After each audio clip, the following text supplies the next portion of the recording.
habeen wanaagsan kulanti wanaagsan waana wanaagsan السلام عليكم ورحمة الله وبركاته. welcome to the Shukr Sharaf channel. thank you maskax kobcis yaa ila jooga hee dadka kale culus maskax kobcis wax badan hadda aniga naftirkeyga waa ii faa'iideysaa thank you grazie mille Fiorina Chanta mille miya aniga waxaa kugu leeyahay soo midke hasku tegi laha tag haddaa maqsho thank you ka walaxta grazie prego tanto ayaa caawa waxaan ku leeyahay qaali waata yaa lagu qoorsan caawa waxa waaye adoo qalanja oo dhax yar micnaha adoo dee qalanjo dhex yar buumana oo dhax yar caawa qalanjo waa yaa masaas haye adoo qalanjo maxaa ku qayiray haye wejiga haaraha kaaga yaaray ku qayiro ku foolxumeeyay maxaa ku qufulay nimaan ku qadarinay maxaa kugu qoray qaali maxaa kugu qufulay nimaan ku qadarin maxaa kugu qoray heeskan markaa waxa waaye wuxuu leeyahay macno kala duwan heesaha maadaama aan dhegeysan heeskan inaad lyricska ii soo dirto waad ku mahadsan tahay oo micnaha aniga heesaha ka raaca marka heeskan waxa waaye macnihiis waxa weeye qof dhibaata soo martana dadka dhibku hadda haysatana wuu ku jeedaa qof mataqaanaa laga yaabay inuu hadhow wadada marana waxa uu yahay isjir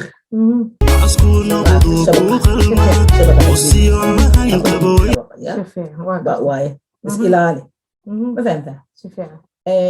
yacnihii waxa waaye marka mar aan hadaayata commentka akhriyo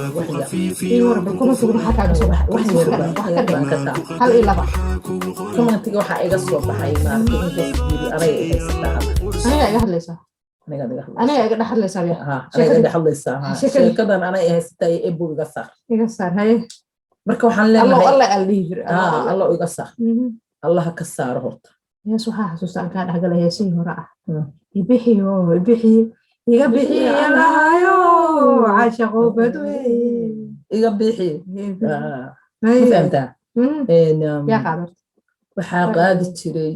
gadaal baan ku celinaya iga bixi allah naga dhaaf hadda wax kalaan ku jirnay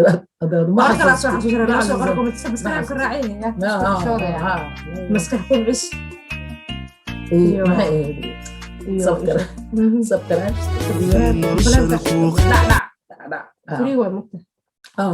xaasidnimada naga daaya hadii waa jecelahay sharaf baa leedihiin waa idin shaqaynaaye si kastaba qarsoodi iyo maxaa dhahay iyo muuqaalba waa idinku shaqaynaaye adinkuna hala bakaylinine insha allah way raacina waa dad way arag badan ku jiro thank you aad bay inta noogu deeqdan intii hore waan jecelahay inta noogu deeqdana waan jecelahay inta soo socotana waan jecelahay waxa waaye reerkaada bad baan u dhigaynaa roog casmis gudud mise casi gudub isla meeshii isku mid wahay waa lahjadaha waxaa la yidhi ood qaadis ihe jiidis waa isla gurigeyn waa isla gurigeyn gurigay tegaysaa hadii la qaadiy hadii la jiido marka heestan waxaa waa heeskan marka aniga markaan dul meelaha kugu soo gargaarta umaleynaa may aniga shugri horta 10 jeerna dhegeysan umaleynaa aniga waxa waaye hal mar baan yara dhageystay laakiin oo in yar ka arkay aniga ku dhahay music iskuma fiicneen tii qadeed oo ku kariyay jikada alaabta dharka lagu dhaqan jiray Soomaali ma xasta alaabta wiilasha taa ku dhaqay guriga ku hagaajiyay sariiraha ku gogladay waa iga badanta waa iga gadanta ani dalmar iyo nimcaan waxa la hees loo baahnaa keenteen hadda heesahan oo kale in la dhageysto xoogaa waa waqti waa loo fiican oo kale almiin waa dhageysanayna meeqa dhageysta aniga hal milyan waa meeqa jirtaan kana only one week una beka ka waran maxaa Swedish ku diraa leho waxa waaye talyaani baa rabtay inaad ku sheegto una settimane swedish waxaa dhahnaa una vecchio waa isku dhow yihiin waa isku laakiin halkan wax yar baan rabaa inaan ku daro heeska aan ka yara dhinacayga maaragta qofka xagga psychologiga maaragta noogu dar alaabtaas maasha allah alaabtaas laga dhuuxa yacni heesaha marka aad qiyaasaysid oo aad falanqaynaysid qofka markay dhaawac soo gaaro maadaama aanu nidhi heeskan waxay ku socotaa qof dhaawac gaaray siduu u egyahay markii dhaawac qofka gaaro waxa waaye meesha qaybtaan maxaa qofka markii la dhaho maxaa waxaas kugu dhaco waa qadar ilaahay inay saas u dhacdo waxbaa idmanaa waxbaa dhaca yacni way idmanay laakiin markaan ku dhaho maxay kugu dhaceen iyo quruxdaada maaragtay meel aan u qalmin baad geysay xoogaa waxay noqonaysaa inaan adiga maaragtay ku dhaleecaynayo mafahanta xoogaa inaan ku dhaleecaynayo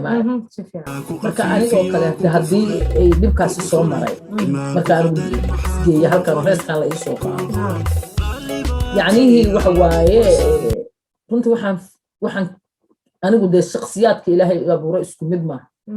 anigu waxaan dhihi lahaa maaragtay dee dadkanu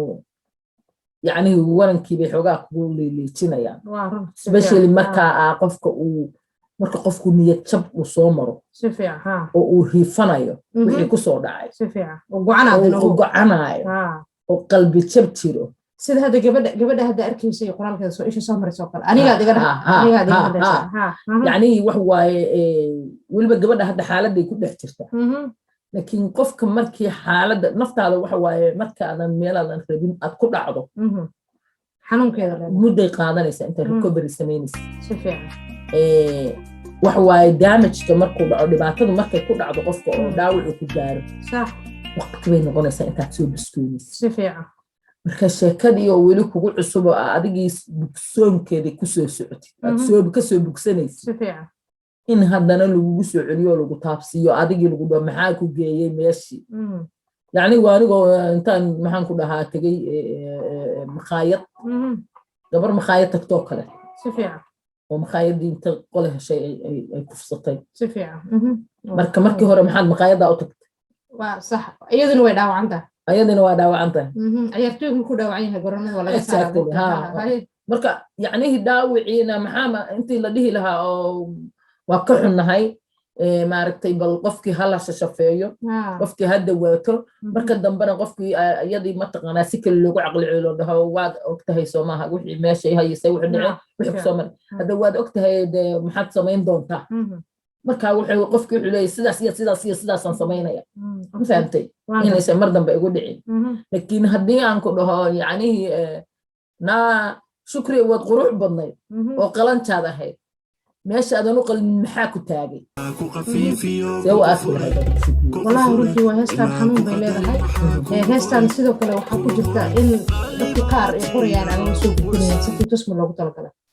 arrintaas sidee kula tahay waan arkay qoraalka safiya tusma loogu talagalay laakiin safiya tusma haddii loogu talagalay waxay tiri the damage happened to me dhaawaca ay gaaray waqti buu qaadanayaa bay tiri kasoo karto waa wax dhaca qadar waa iyadana tirkeeda may qadar way tahay laakiin qadarka waxa waaye iyadoo ay tahay haddana qadarkii waxaa jira waxyaalo aad xanuun badan oo adiga markii horeba aad qayb ka tahay inay kugu dhacdo fiiri wax kastaaba sabab bay leeyihin waxaan haddaad adiga inta tigi doosatay aad qof aamintay saad isku cafidaa xataa adiga laftirkaaga waxay qaadanaysaa waqti ciilkaambiga iyo ciilka iyo urugada aad adiga laftirkaagu maaragtay marka intuu qofku soo kabanayo heesta in loo sameeyo sidee kula tahay iyada iyo gabdhaha lamidka heesta waa aniga ku dhahaya xoogaa dee waan garan karnaa soomaalida inay tahay laakiin aniga markaan dhinacayga ka fiiriyo my own perspective ama aniga ra'yigayga way fiicnayd in heesta la sameeyo laakiin ereyada waxay ku fiicnayd heestu wax waaye dhinac yacni wax kasta waxay leeyihiin wax wanaagsan iyo wax oo si si kala ah ma fahamtaa dhinac way ku fiican tahay hadduu qofku qaadanayo aniga ku bilaabay صح nimcaan ayaa qayb ka ah qayb kale wuxuu leeyahay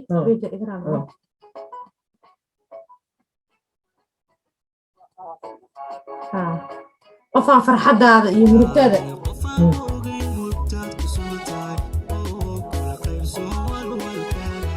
wuxuu leeyahay farxadaada qofaan ku ogeyn murugtaad ku sugan tahay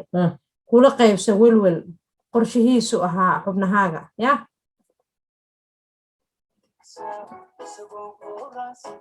asigoon qoransa dhibkaaga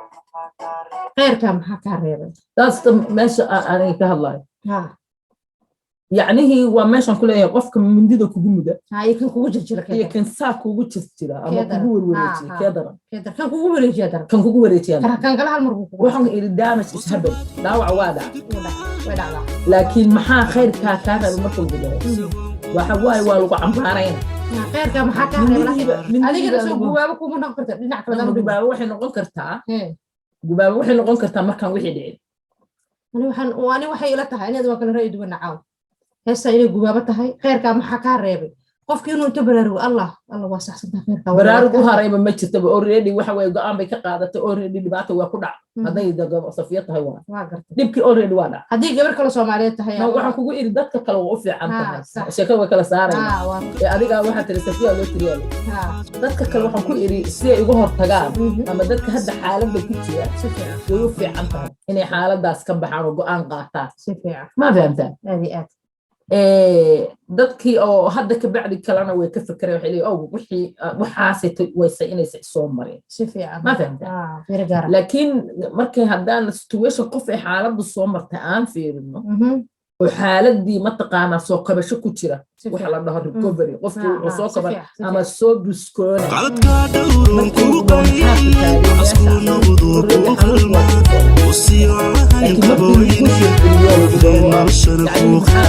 khayrkaabaad ka hartay waxay noqonaysaa wixii iyagoo cusub baa maaragtay waa lagu gurguraya waa tahay qaali baa tahay ugu dambeyn waxaa leenahay gabdhaha qaali baa tahay yaa lagu quursan soma gabdhaha waxaan leenahay qaali baa tahay naftaada ha qalin waaye yaa lagu quursan in lagu quursigana quursiga waxaa isku qaadanaysaa yacni fiiri quursi waxaa lagu quursan karaa markaad naftaada qashid markaad adigu isqiimo tirtid marka isqiimo tirtid qof walba waxa ilaahay wuxuu yiri aayadana waxa jirta walqad karamna bani aadam ilaahay bani aadam waa karamay asxan oo taqwiin marka bani aadam marka iskaraamay insha Allah dhamaanteen karaamo iyo ilaahay wuu anaga kow waa inaan karaamo number 1 marka adiga iskaraamaysid oo isqiimaysid markaas quursi ma imaana laakiin markaad adigu isqiimo tirtid quursi waa imaana adaa qaybka naftaada marka qayb ka noqon waa gabagabada heesta wax yar nala daawada waad ku maasantihiin barnaamijka gaarka heesta qaali baa tahay lagu qursan aniga iyo sanadiiri waxaan idin leenahay waqtiga idin wacnaado qaali baa tahay lagu qursan qiimee naftaada qiimee nabadeey assalaamu calaykum warahmatullahi wabarakatuh أخوك محاكو خيري ورحلاني محاكو خربي محاكو خفيفي وكو قفولي